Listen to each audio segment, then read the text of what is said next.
All right. Hang on just a second, guys. I believe we've got it all up here.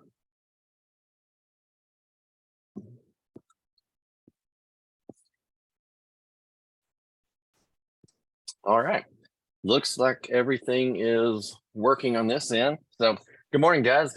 Happy Wednesday again. I know I say it every week, but it's crazy to think that we're already back through another Wednesday. Actually, today's March 1st. I didn't pay attention to that until right then.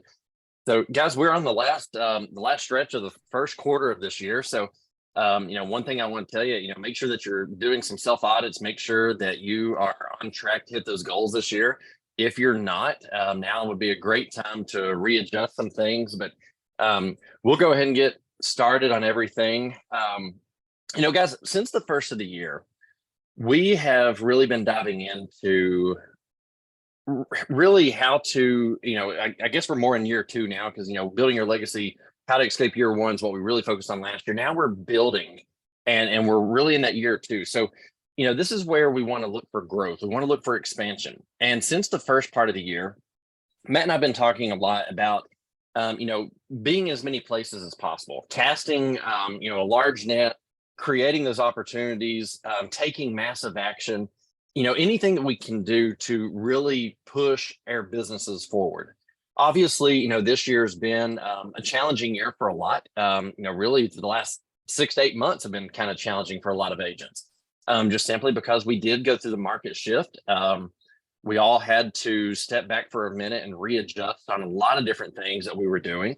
And that's part of why we've got to take these massive actions. Well, in the middle of taking these actions, we've got to be focusing on, being persistent with their day-to-day activities. And we've really got to focus on adding value to those clients.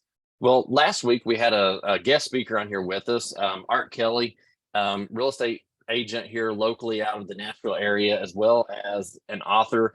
He had just published his first book. So if you missed last week's segment, please, hit the replay button here in the group, and you'll be able to go back in there and see that.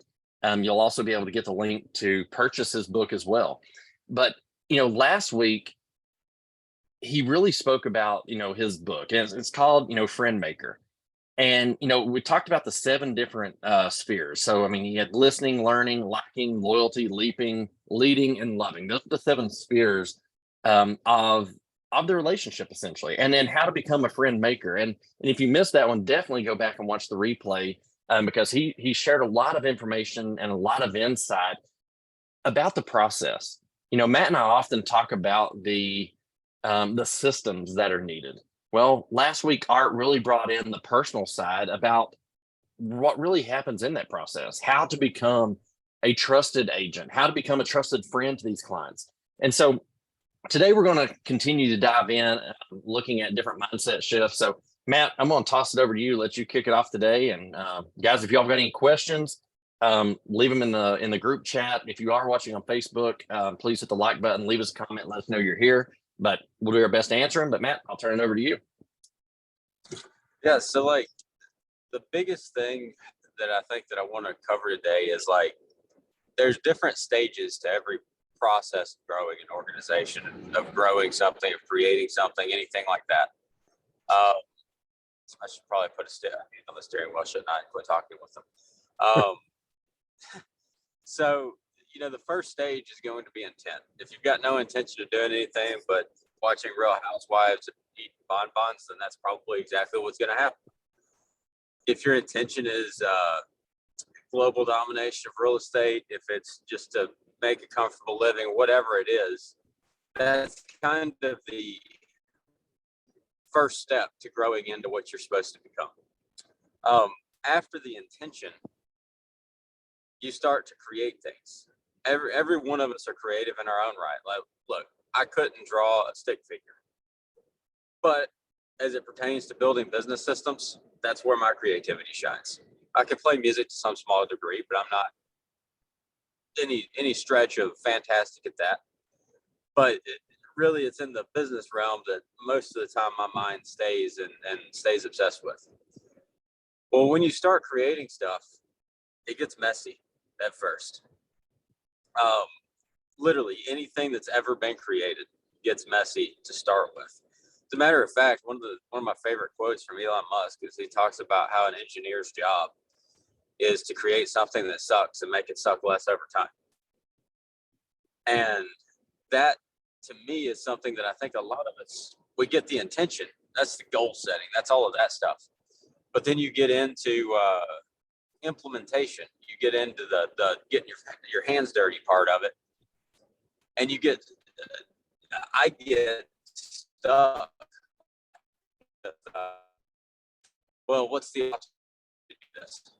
But what I will say is that over the last, I'd say, year and a half, I've been able to get past what's the best way to do this, and let's just do it. Because what I found is no matter how hard I try to do something the best way from the jump, as soon as you do it, like everything works great in theory, but as soon as you take that first punch, as soon as the first thing happens that's outside of the limited scope of what you thought about being perfect, well, you got to go back to the drawing board anyway. So you may as well just as quick as possible get it out there and see what it is that you need to do a little bit differently.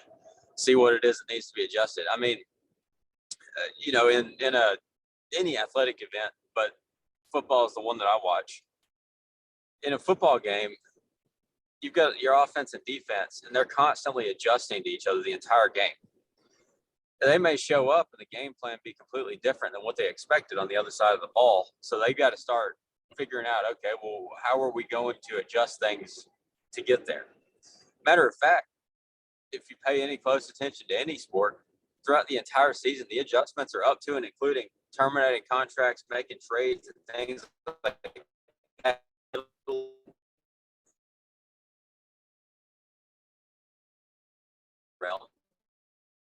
Matt, Matt, you cut out there for a little bit. I missed a lot of that.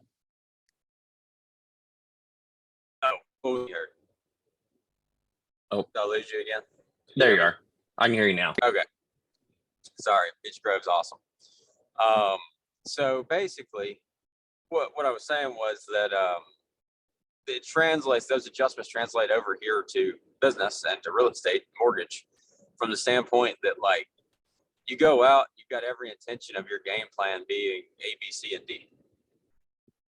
But then you figure out real fast that, well, maybe that email did not read as well as I thought that it needed to convey what the next step in the process is. So you adjust your standard email there. Being behind all this, nothing that I'm doing, nothing that Patrick is doing is anywhere close to the same as it was 6 months ago, much less when we both started our careers. Before I jump to the next step of all of it, do you have, what do you got to throw in about that? Well, obviously, guys, one thing that I've learned throughout the years, and especially over the last, I'm gonna say 2 years, definitely, it seems like every time I feel like I'm taking 3 steps forward, I always take 2 back. And like Matt was saying, is it seems like every time you create whatever vision it is, whatever image you have in your mind of the perfect scenario, it seems like every time you create that, as soon as you implement it, you find an area that the bucket's got a hole in it. And it may be just simply, obviously I'm a team leader on the real estate front, so I deal with a lot of different agents. So it may be a simple, I didn't think about it from that perspective. I didn't think about it from that angle. Well, and I always try to run stuff by my team just to make sure that things, sound good in theory, but it never fails. And, I don't think that there is a one-stop shop for everybody. I think once you do find the system that works, I think you've got to implement and run with it and all this. But the biggest takeaway that I have learned over the last year is, if you have a thought, don't overthink it. Don't get the analysis paralysis stage. If you have a thought, implement immediately. Because I've learned that as soon as one thing that separates me from a lot of other individuals is it's not that we just talk about things. It's like, well, okay, yeah, we've decided that's a good idea. We're going to implement, and we implement instantly. And, my team can bounce on a lot of different things. We've, even the way my leads are structured, we've gone through several changes. And, basically what happened is there's been different seasons for all of it. And, I don't think that there's a one-stop shop for everything. I think that we have to adjust to, how the market is shifting, whether it be up, down, sideways, whatever. We've got to be able to adjust. And I think a lot of agents, when they get into the real estate industry, they're so focused on the leads and they want more and more leads that they forget to make the systematical adjustments. And even though we're in a different market than we were this time last year, one thing that I can say, while we were going through that shift, Matt and I were on the phone every single day saying, hey, this is what I'm seeing. This is what you're seeing. We're sharing these thoughts. I'm talking to agents from all over the US. What are you guys seeing? And we were able to take all these conversations, put them together. It's like, okay, well, for now, I think we need to shift this way.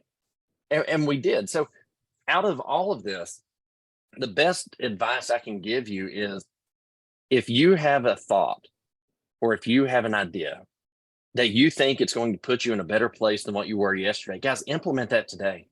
I don't care if you look like an idiot when you do it. Who cares? Focus on yourself. Don't worry about what other people are thinking. Just implement. And, as you implement that, you may find out, yeah, that was a flop. Well, if it is, change it. Or it may be, ooh, that worked great, but this little area here needed some work. Well, fix it. That's the whole purpose of implementation, in my opinion, is finding those areas that need a Band-Aid on them, that need to be patched up, that, and sometimes you can put a Band-Aid on them and just keep trucking for a little bit. It'll buy you some time. But as time progresses, those problems will get bigger and bigger. I mean, you'll build up more pressure on those weak areas. But at the same time, guys, that's how you expose those weak areas. You want to expose that weakest link. And it's okay to admit that, oh, okay, this area needs some work. Because guys, here's one thing I will say. Matt and I have conversations just about daily about our own systems, things that we have implemented, things that we like today, but we may not like it tomorrow. Because again, in our line of work, we're dealing with so many different individuals. Well, with different individuals, it comes different perspectives, different mindsets, different opinions.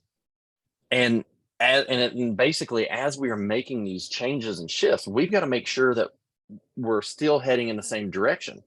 And so when you have these thoughts, implement instantly. Guys, I'm going to, full disclosure here. I have been meaning for the last 7 years to do a newsletter for my entire crew. Guys, I've not done it. I have failed at that. And then last Wednesday after the call, and Art was on here, I thought, you know what? I have seen it time and time and time again that I need to be doing this. Well, what did I do?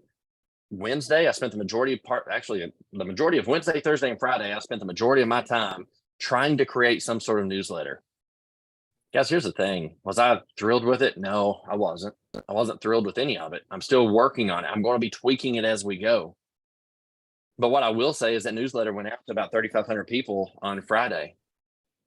I didn't get anybody saying stop. I didn't get anybody hitting the unsubscribe button. I didn't get anybody saying, hey, don't contact me. What I saw was the mass majority of them actually opened it and read it. The mass majority of them, I actually had responses that came back through another one of my systems, multiple responses from one. And I think it's all because, well, I implemented another layer. And again, don't overthink it. And if you want to shoot a video or a reel or a walkthrough, guys, do it. Do not worry about the people that are going to come out of the woodwork saying, well, I'll use Patrick Carter as an example. Obviously Matt and I are not professionals, but it seems like every time it's like our thumbnails end up being something crazy. Well, he always points it out to us. Guys, don't worry about that stuff. What matters is you're doing it. Because I'm going to tell you, no matter how dorky I look in those reels, or how bad I feel that I look about myself, whatever, guys, I've got deals out of that. I've had people that reach out because they want to work with me. They want to work with me because they saw me on Facebook. They saw my reel. They saw me on Instagram. They saw me on YouTube. Guys, I'm nothing major in any of those. But what I will say is I have put myself out there. When you put yourself out there, you're going to find weak areas. And most of the time, from a personal standpoint, I'm going to be concerned about, oh, that wasn't perfect, or, wow, my hair was messed up, or, oh, my hat was on backwards. I forgot to turn around. Guys, don't worry about that stuff. Just be you. Implement whatever it is that you want to implement. It does not have to be perfect, because I'm going to go ahead and tell you, implementation is going to get you a lot further than trying to, compete with something that's perfect. Guys, people want you. People want the real you. They don't care if your hat's backwards um, or anything. They want to know that what you're bringing to the table. They want to know who you are. And so, keep that stuff in mind. But really, I mean, to answer that question directly, Matt, over the last year, implementing has been one of the most key factors that I have run with. Is, if I've got an idea that I think is good, well, we're going to implement it today. We'll make that change. We'll pivot and go with it, and then we'll find the weak areas as we progress. Yeah, I mean, that's the thing that I think separates everybody, is how fast do you implement things and how fast do you adapt and adjust to things. Because here's the thing, all the market shift talk didn't really start from a mainstream way until probably July, August last year. Those type of conversations are stuff that me and Patrick were already talking about in May and trying to figure out, all right, well, what do we need to do? Because honestly, we've been fortunate enough not to be in this kind of market so far in our careers. Well, the neat thing is next go around, because everything's cyclical, like we pretty much have the playbook for what needs to happen as things shift back and forth from now on. Because we've seen amazing, ridiculous markets, and we've also seen now a market that, I don't like to go off into the market sucks tangent, but it's definitely not as easy as it was. A lot of the things that I've implemented, I've had to completely blow up and adjust just as a result of how the market was. One example is a year ago, we order an appraisal. We don't know when the appraiser is going to decide to go out there and do the thing. Mm-hmm. So we'd order the appraisal as soon as possible on the lending front. Well, doing that now has caused me problems on a file or two, because now people are actually, you got inspection contingencies out there, and the appraisers are so eager to earn a buck these days that some days I've ordered them and literally had the appraisal back in 2 days, not with a rush or anything like that. So we're like, okay, we need to pump the brakes on these appraisals. We're starting to get appraisals back before we get the buyer's got a home inspection done, and they're upset they had to pay for the appraisal. So that's one adjustment that the market cost. But the next step, first you've got the intention, and then you've got the implementation. The next stage of it is the enlightenment stage. That's going to come in two forms. It's going to come in either the form of hard knocks and screwing crap up. Trust me, I've got plenty of that to talk about. Or it's going to come from reading other people's stories about screwing crap up, or getting a mentor that has screwed crap up. I highly recommend going one of those two routes as much as possible, because somebody's already done it. I guarantee you, there's nothing new under the sun. You may have your unique spin on it. Mexican food's made out of like the same 6 ingredients. It's all delicious, but it all tastes a little different. That's basically what running a business is like. Music's made out of the same 12 notes, with Western music anyway. You mix them up in different ways with different rhythms, and you've got something that stretches from heavy metal to R&B.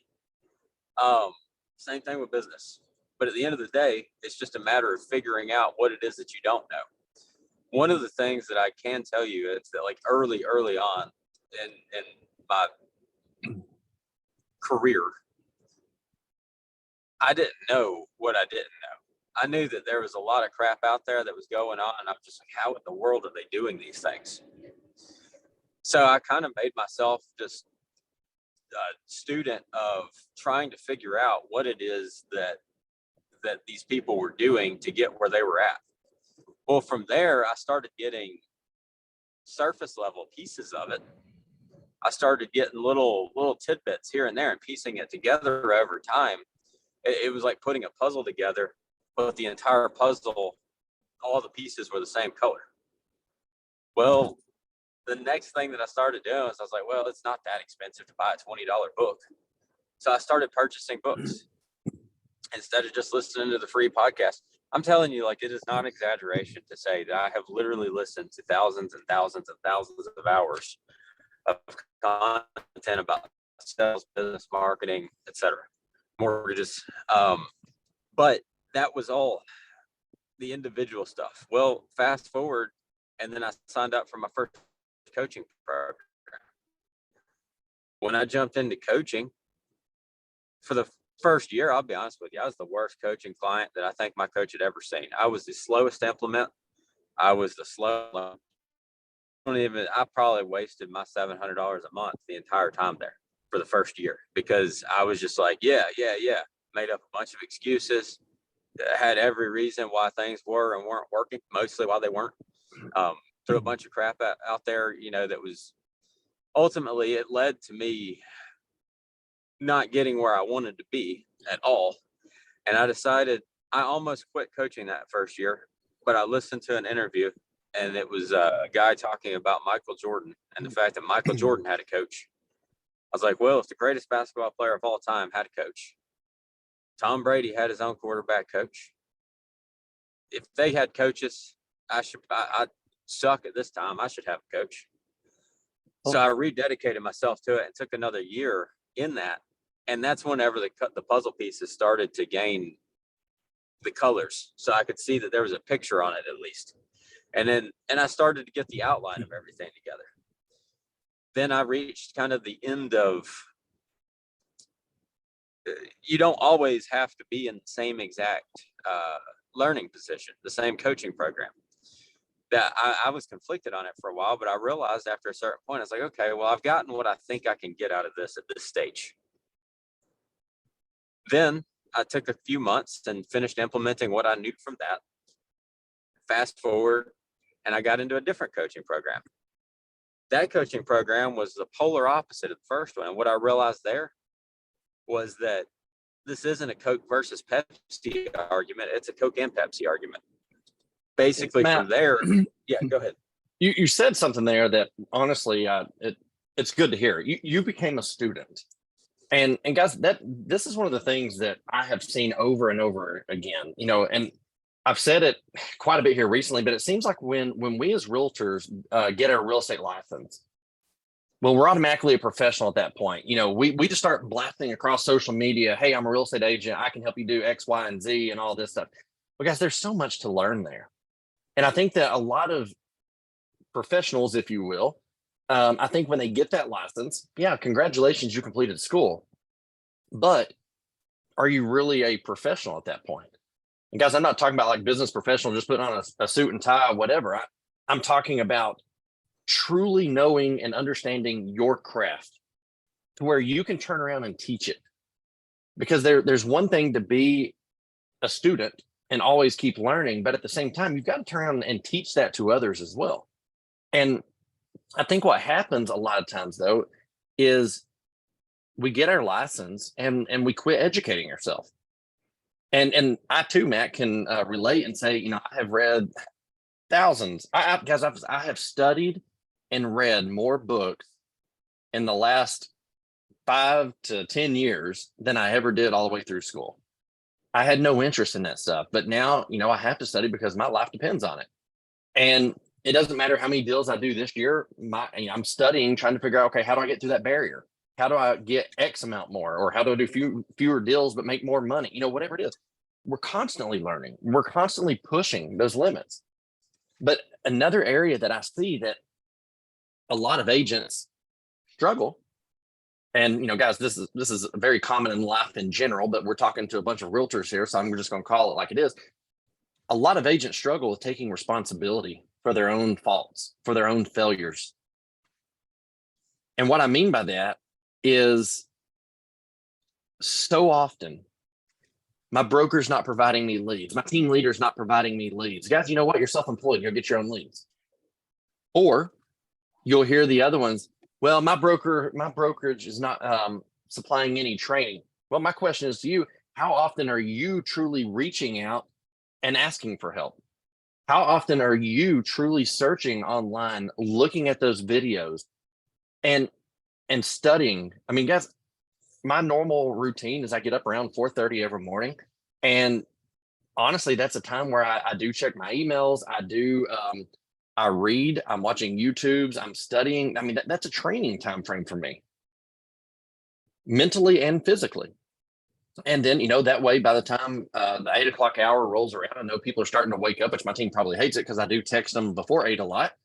But the way I look at it is if we were running a normal job or working a normal business, well, we would be expected to be up there by 8, which means we need to be up before then. Well, I want our minds right before we get to the office, kind of thing. And so a lot of individuals I've seen have trouble taking that responsibility or accepting it. You know, if we're writing a contract, guys, it's our job to understand that contract. It is our job to walk that client through and help them get through that contract. And it's simple things. I mean, guys, I have learned these lessons as well. And because I messed up in the beginning, but our business is going to be a direct correlation of what we put into it, not what our team leaders putting into it, not what the brokers putting into it. It's not about getting the cheapest fees. It's not about who buys the most leads. It's about what we're doing while we're sitting on the sidelines watching and observing. And basically, as we are as we're sitting on the sidelines, if you will, watching all these other agents out there crushing deals and doing deals, guys, if we're not taking time to learn and to educate during that process, when it's our turn to or our time to step foot into the game, whatever it is, are we going to know what to do? Well, there's so much information to take in. And one of the biggest things that I see is agents don't take responsibility. And I was listening to a podcast yesterday. I was showing property. I was coming back home, and as I was listening, the guy actually mentioned, he was like, if we're professional salesmen, well, we are. It's our job to close the deals, guys. I mean, if we don't close the deal, we don't get a paycheck. That's the fun part about being self-employed. You may go, heck, you may go 6 months to a year without a paycheck. I think one of the agents that's in here right now actually went roughly a year without a paycheck. Guys, I've gone 3 to 6 months with it, but then at the same time, I've made 20, 50, 100,000 plus in 1 month. So it's up to us with what we want to put in.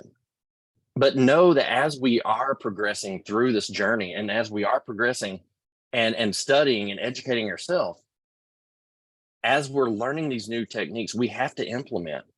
And thankfully, I got the opportunity yesterday. I'm working a deal with a brand new agent, and I got the opportunity to hopefully educate them because I knew they hadn't heard anything lately. Well, they hadn't even applied for the appraisal.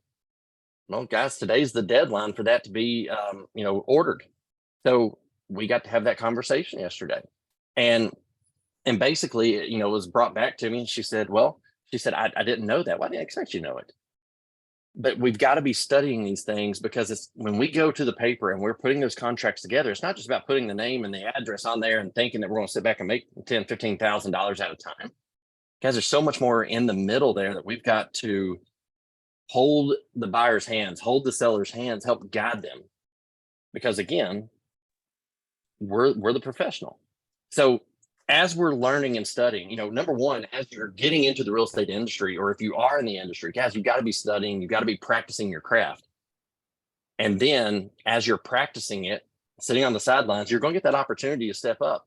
And, one of the things, I actually had this conversation the other day with one of my agents, but it seemed like when I first got into real estate, it seemed like every deal I got was like a $50,000 to $150,000 deal. Ones that we would sit back and say, well, I'm not making anything. It's not worth my time. And guys, we know how messy those can be, truthfully. But it was like overnight, I went from doing those deals to all of a sudden, we're getting, $300,000 deals, $500,000 deals, whatever it is. Oh, guys, I think a lot of it had to do with me.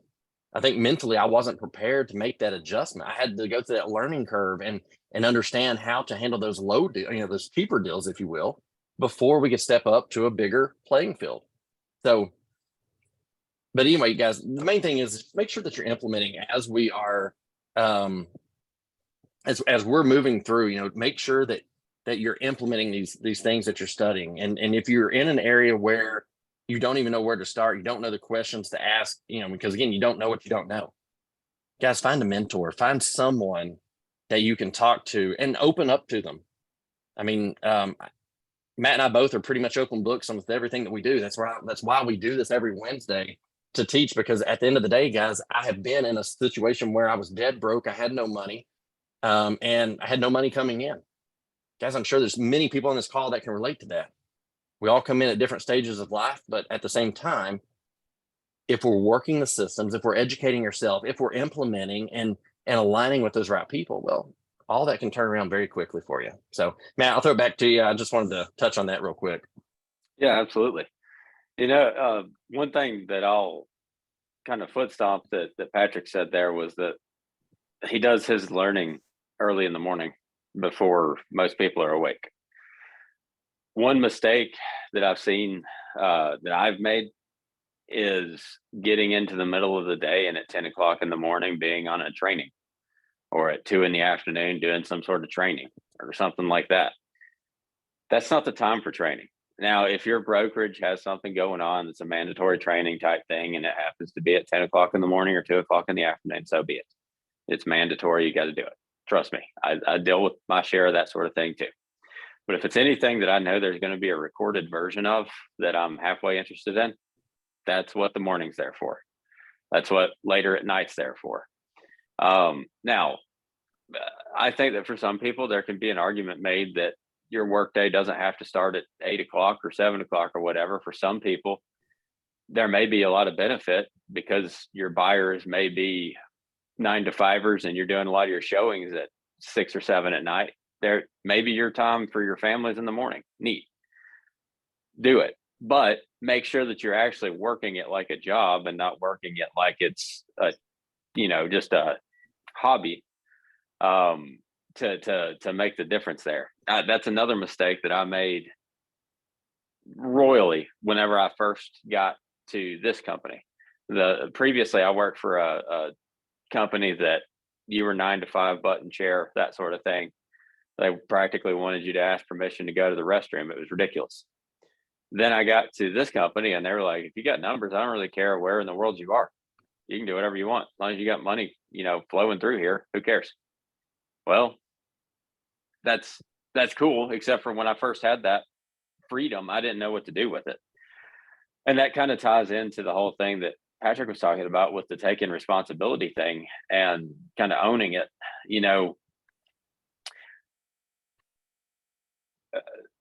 My personal pipeline is not close to where I want it to be right now. Like I'm currently not on track for the goal that I set. It was a big, hairy, audacious goal that I set, but I am not on track right now for that goal. I'll be open, honest, and transparent with everybody here. I could say, well, it's because we just, it's the first quarter of the year and the market has sucked and all this, that, and the other. But at the end of the day, my goal is $40 million this year.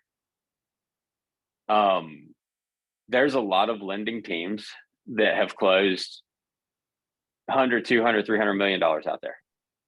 So my goal is really not that big. My goal won't even get me in the top 200 people in my company. That's how inconsequential that goal is. Here's the thing though. One individual that I know of in my company 2 years ago closed about $130 million. Last year they closed just north of 50. They took responsibility for it and said, I was just riding the refi gravy train and neglected a lot of my relationships and neglected to continue to develop my purchase business. I got smacked with it. Here's the thing. Somebody like that has a lot further. They had a much bigger loss, but at the end of the day, they fell down to a level way higher. They fell down to a level higher than my goal is this year. So as the market shifts and stuff, if you're doing enough leading into that, even so, then it'll put you in a position where you're still able to get through it just fine. Well, Matt, one thing I want to throw in there, guys, as the market is shifting, whether it be good or bad, it goes back to the same thing. The one thing that stays consistent is us. Yep. The one thing that stays consistent on every single transaction, because I tell agents this all the time. The only thing that stays consistent through every transaction is myself, with how I handle that transaction, how I guide my clients, how I educate my clients, etc. And guys, I'll go ahead and tell you, if you're working a deal with an experienced agent versus one that is brand new, you should see a difference. The deals run smoother. There's not as many roadblocks to run through, because as we are working with our clients, number one, we've connected. Number two, we've already built up that level of trust. Number three, they're going to listen to what we say. And guys, I mean, it goes back to what we spoke about earlier this year. We're not real estate agents, we're real estate advisors. You know, you've got to have that mindset shift. If you're just a real estate agent, you probably still have that commission breath about you, like where you just want to get the deal done so you can get the paycheck.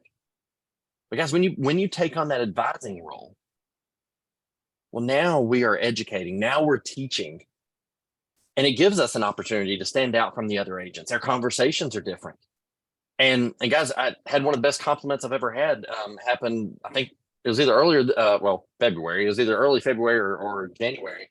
But one of my past clients reached out to me and said, "Hey, look, I trust you. I need you to advise me on what I need to do as far as the next real estate movement." Guys, that's one of the best compliments I've ever had, because they came to me and said, "I need you to advise me." Guys, as we are moving forward, you know, we've got to be an advisor to those that we're working with. We've got to be able to help them to overcome.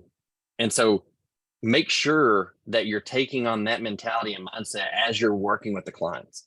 Because again, at the end of the day, the only thing that stays consistent is me. My deals run the same. My conversations are the same. You know, I don't really alter my conversations just because you're a different client or you may come from a different background. The framework for my conversations are all the same. And, you know, here's an area that I would say, you know, if you find yourself not having the same conversation with every single client, well, there's a weak spot in your business, in my opinion. You need to look at that and think, okay, what kind of framework do I need? And you need to work on that framework. That way you have the consistency across every transaction. So just wanted to pop in and say that, Matt. Go ahead. Yeah. You know, contrast the guy that I was just talking about with another lady that I actually hired as a coach for a period of time last year. With her, she went from 700 something transactions in 21 to 600 something transactions in 22. Like, she's at the level where I can make the argument, yeah, the market's going to matter. When you're closing, I don't think until you hit triple digits, the market matters. You can work enough. You can overtake the market as it is up to a certain level. Because at the end of the day, guys, like, just like getting in shape, if you've got somebody that's far enough out of shape, if they just quit drinking Coke and quit eating ding dongs, then that's going to make a lot of difference. Well, let's be honest. There's a lot of us, me included sometimes, that are sitting here from a sales standpoint, drinking Coke and eating ding dongs. So all I got to do is cut out the Coke and ding dongs, and all of a sudden I've got some gains to be had. Now you got to throw in lifting some weights or doing some walking or something too after that. But whenever you've got somebody that's closing 700 something transactions, and we're not talking like her closing them because she's got a bunch of junior LOs that are actually doing the business. It was like an assembly line that leads to her. She had contact with every one of those 700 and 600 families. But the difference between her and the other guy is that she was marketing to 30,000 people. She had like 10,000 real estate agents and financial planners and CPAs and stuff in there. And then she had 20,000 past clients and referrals from past clients that she was marketing to. Well, guys, a 2% conversion ratio like that don't matter when you got 30,000 people you're marketing to. That's pretty incredible. So with that being the case, you've got to figure out, how do I get to that point? But then the next piece of it is, and this is kind of like if I was lost in the mall and had a map that said you are here, this is the you are here for me right now. It's getting up to that level of reach, but also making sure that the things that I do with that level of reach are not spammy bullcrap, but actual value add sorts of things. One of my big axes that I've got to grind these days is 10 years ago, the term adding value meant something. If you ask somebody what that means now, like it's been so watered down and diluted that it's just about meaningless. To me, the litmus test that I have for adding value is, will this thing, if implemented by them, be it the mortgage strategy for my customers or something that I send out on the Friday email or post in this group, will this thing change the bottom line for that family or for that professional? If yes, go. If no, go back to the drawing board. That's the value add thing. One of the things that I've seen that happens a lot with people in our professions, and this goes into the ownership thing, is on the referral front. You know, most of us are pretty much referral based in some form or fashion. And if you're doing it right, you should always be referral based. Even if you're buying leads, that lead that you bought should turn into a referral in some way.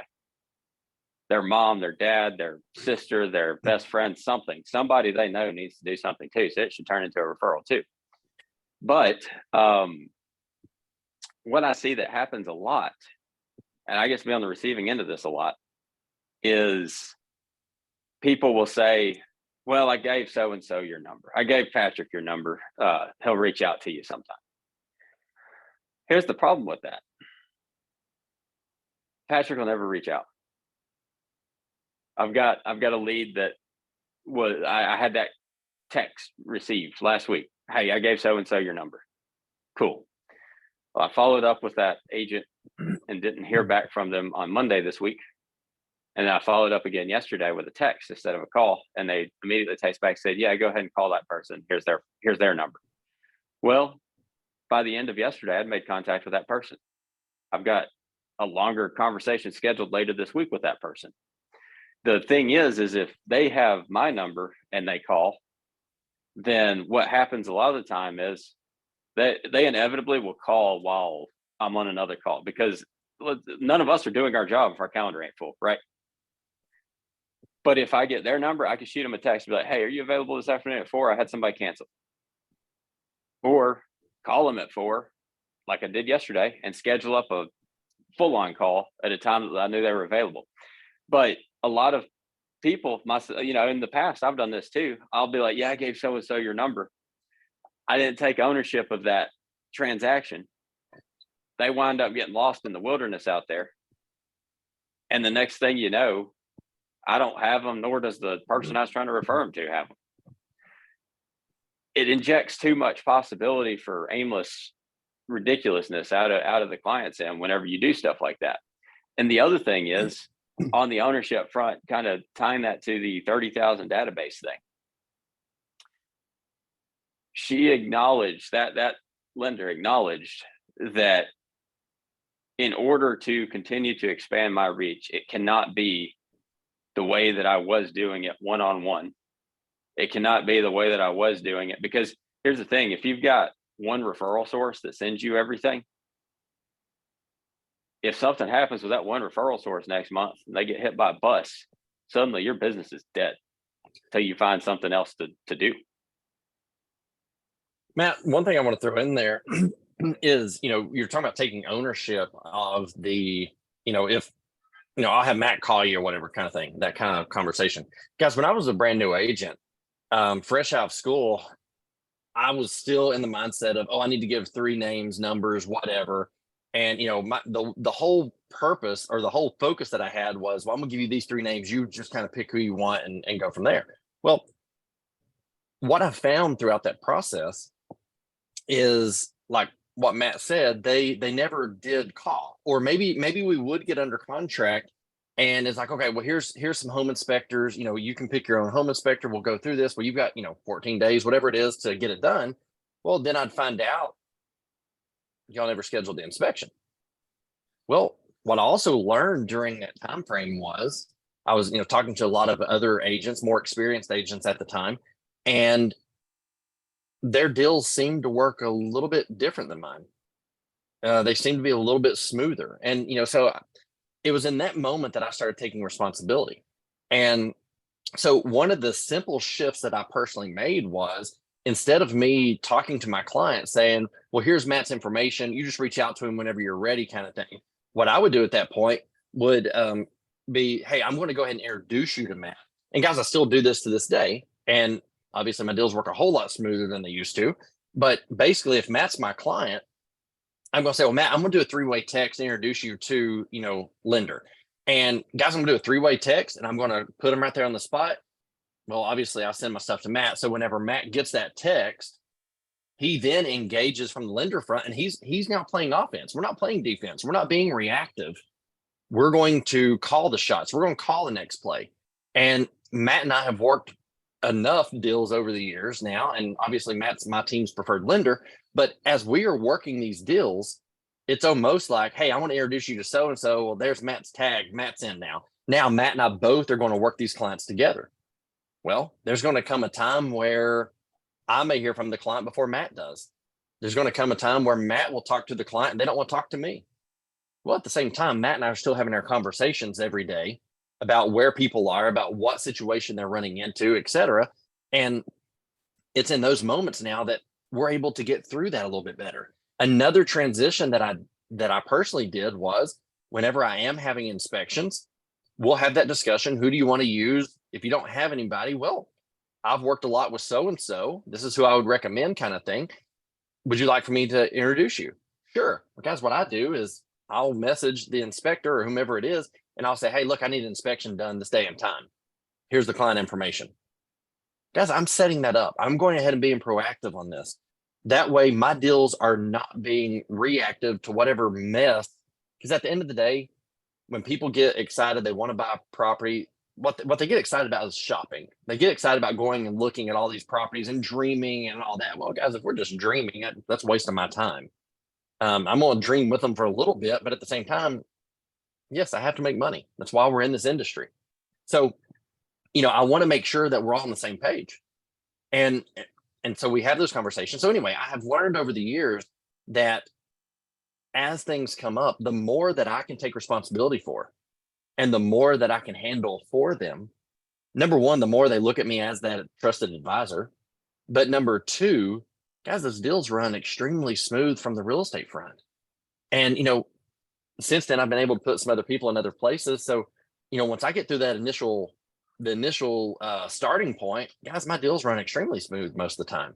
Yeah, we got to have some conversations, but I've been involved in enough transactions throughout the years that I can kind of expect certain things at certain times. And so we can mentally be prepared for whatever it is that's about to come our way. So those are ways that we can take responsibility. And again, two things. I know we're getting close on time here now, but two things that I really want to make sure that you go away from today understanding. Number one is implement whatever it is. And Toby, I saw your message come through. Guys, Toby says she's getting ready to start or that we're getting ready to start seeing some cringy reels from her. Guys, when she posts those reels, show some support for her. Get on there, like those reels, help her out, show the support because she's going to take that initiative to do it. And Toby, here's your public announcement to everybody. So now we're going to hold you to it. But anyway, show that support, guys. Don't be the agent that's going to sit there and dog somebody. Be the agent that sits there and hits the like button, hits the share button, support them. So number one, implement. Take away that today. I want you to learn how to implement. If you have a thought, an idea, implement it immediately. Don't overthink it, just implement. And then the second thing, take responsibility. It is your responsibility to build your business. It is your responsibility to go find your leads. You've got to approach every day. And guys, again, you're going to be in situations where a team lead or a brokerage may offer leads, whatever. Don't worry about them. Your mentality every single day is it's my responsibility to go find my leads. It's my responsibility to help these clients. It's my responsibility. If this deal does not close for whatever reason, that's my responsibility. Why didn't it close? Or if you've got a conversation that you're having and the client's like, well, I'm scared to do X, Y, and Z. Guys, if you can't help that client overcome those fears, that's your responsibility because you are the trusted professional salesman. You're the advisor. It is our responsibility to help these clients overcome the fear. to help them overcome whatever hesitation they have. And I'm not saying push them over the ledge and force them. No, not at all. You want to educate, and you've got to be trained well enough in your speech, in your vocabulary, and the cadence in which you deliver to have those types of conversations to help them overcome whatever it is they're dealing with. So those are the two major takeaways I want you guys to think about, and I want you all to do it. And I saw a name pop up here a while ago of an individual. I'm not going to call anybody out, but guys, I know for a long time they've talked about getting into real estate. I too was that guy at one point. I was talking about getting into real estate, but the hesitation I always had is like, well, it costs too much money, or I don't have time. I'm working this other job. Guys, whatever it is, just do it. Just do it. Just implement instantly. Do it. And you will learn how to critique it as you go, or you'll learn, oh crap, I messed up. Well, if you did and it's terrible and not the best idea, well, just cancel it and keep moving. You tried. So, just approach it, approach the week, approach the days, implementing and taking responsibility. It's those two things that will get you through those hurdles and help you get to the next level. So, Matt, no, we got a few minutes here. So you got anything to start wrapping this up with? Yeah. We did talk about execution a couple of weeks ago before we had the interview last week. But I think the reason why we're coming back around to this today is because, number one, it's important for me. I need the reminder. Number two, like, the people that take the ownership for, I lost 2 deals in the last few days. And I looked at it, and I'll be honest, for a second, each time I felt sorry for myself and all that stuff. I was like, oh, come on, they suck. Whatever. They're just idiots. Well, at the end of the day, after I got done with my stupid pity party for a few minutes, I was like, okay, well, what could I have done differently to ensure that that doesn't happen again? And you always have to assume that there's something you can do differently, because, in our side, the rates can be different. Like, we have no control over what an interest rate's going to be. Got none. The market dictates that, and then the company underneath that. You can work for somebody that's competitive. Our company's competitive, but you're not always going to be the cheapest. As I'm sure there's somebody's going to be cheaper every time on the real estate front too. Mm-hmm. But if I had have connected and understood their needs a little bit more and been a little bit better at delivering on executing those needs, they wouldn't have had any reason to decide to shop. I have had those. One other thing, real quick on that, Grant Cardone says it best, guys. And truthfully, it was his book, The 10X Rule, that kind of got my mentality in this. I don't remember the first time I read it, but it's been several years at this point. But, basically in his book, The 10X Rule, he talks about taking responsibility. And truthfully, this is when I made the shift of, oh, okay, I need to be setting up those appointments, or, oh, I need to introduce so-and-so to Matt, whatever. That was around the time that I started doing all that. Well, what happened is, he even stated in his book, you're sitting at a red light and you get rear-ended. Well, whose fault is that? Well, it should be our fault. It should be our responsibility for that.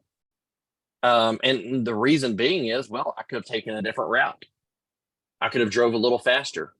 I could have driven a little slower. Basically due to my choices that day. Maybe I slept in a little bit longer. Maybe I chose not to get up at the time. But regardless, it was based off of my choices that day that led to that accident at that exact time. Well, guys, I know that's a little far-fetched, but that is the mentality that we have to approach every situation with. It is our responsibility. If you talk to a client and they hang up on you, whose fault is that? Well, it's yours. Well, why is it your fault? Well, maybe I said something that they didn't like. Maybe it was the tone. Maybe it was the words that I used. Well, I need to work on that. I need to examine that. I need to audit that and check it. If a deal falls apart, whose responsibility is? Well, it's mine. If I didn't get the listing, or if I didn't close the buyer, that's my fault. Why? Well, I don't know. I don't know the situation, but It may be that I didn't explain my value well enough. Maybe I didn't talk to them and connect deep enough that they see the value that we offer. Guys, it's in those moments that when you start taking responsibility for those actions, and I'm talking about every action that happens to you, around you, you've got to put yourself in that situation. What could I have done differently to have had a different outcome? What could I have done differently for them to have answered a different way, or for us to have written that offer, or for us to have listed that house, or whatever it is? Guys, it's that type of responsibility that we're talking about. And like Matt said, he lost 2 deals this week. Well, the very first thing that Matt does is, okay, what did I do? How could I have handled this differently? And it's not a pity party. That's where we got to say, well, okay, I did X, Y, and Z. Ooh, maybe I could have done that a little bit better. Or actually, I know I could have done that a little bit better. Because let's be real, there's times where we say things that we shouldn't, to clients that we shouldn't have said it to. There's times that we respond differently. And guys, how we handle ourselves is how our deals will start working.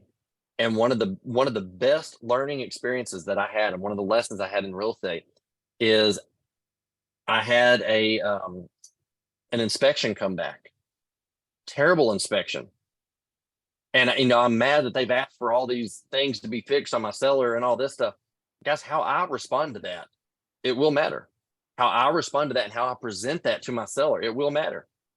I have presented things that didn't have much at all, and I've killed the deal because I was overexcited on it. I was upset, aggravated, frustrated. Well, that's my fault. I didn't have my own emotions in check. And I've learned over the years to control a lot of this stuff. But at the end of the day, it is your responsibility. It's our responsibility to take responsibility for the outcome that we're experiencing, whether it be good or bad. Start asking yourself every single time, what could I have done differently? How could I have changed that scenario? How could I have approached it differently? I promise, when you start approaching things from that angle and that mentality, your business is going to shift. Because at the end of the day, if you're sitting there saying, why didn't I get any leads today? Well, guys, the very first question we should be asking is, well, what did I do to get leads today? Let's be real. What did I do? How many people did I call? How many people did I text? How many people did I email? How many doors did I knock on? Because guys, regardless of the market and regardless of the market shift that we're dealing with, it's my responsibility every single day to put in the actions. Well, again, if you're sitting at the computer just waiting for the leads to come through or the phone to ring, whatever, and that's your day-to-day action, I'm going to tell you, you're probably going to be griping that the market has shifted. Just so y'all know, full disclosure, January of 22 was better than January of 23 for me. So while a lot of you agents are talking about the shift and the change in the market and how it's a bad market, and guys, no joke, I've got one buyer, one of my clients, I talk to them daily. They literally call me every day. How's everything going? Well, it's good. Market's really slowing down out there, isn't it? No, it's not. Oh, it's not? No, it's not. I'm not sure who else you've been talking to, but it's not on my end. I just completed the best January I've had. February is looking pretty good too. February was a little bit higher than last year. March, we're a little bit behind, but that's okay. We're going to make up for it in April. So take those responsibility, guys, because it's up to those day-to-day actions that we put in that will give us the outcome. So Matt, I know I've run over again, but you got anything to wrap us up with? Nah, I'd say that's a pretty good bow to put on it there. All right, guys, if y'all need anything from Matt and myself, please do not hesitate to reach out to us. Again, we're here to help any way we can. Matt and I both are working in this industry together as we speak. So we're experiencing the same changes that you guys are going through. So anything that we can do, let us know. We're only a phone call away. Thank you guys for being with us, and we'll see you guys next week.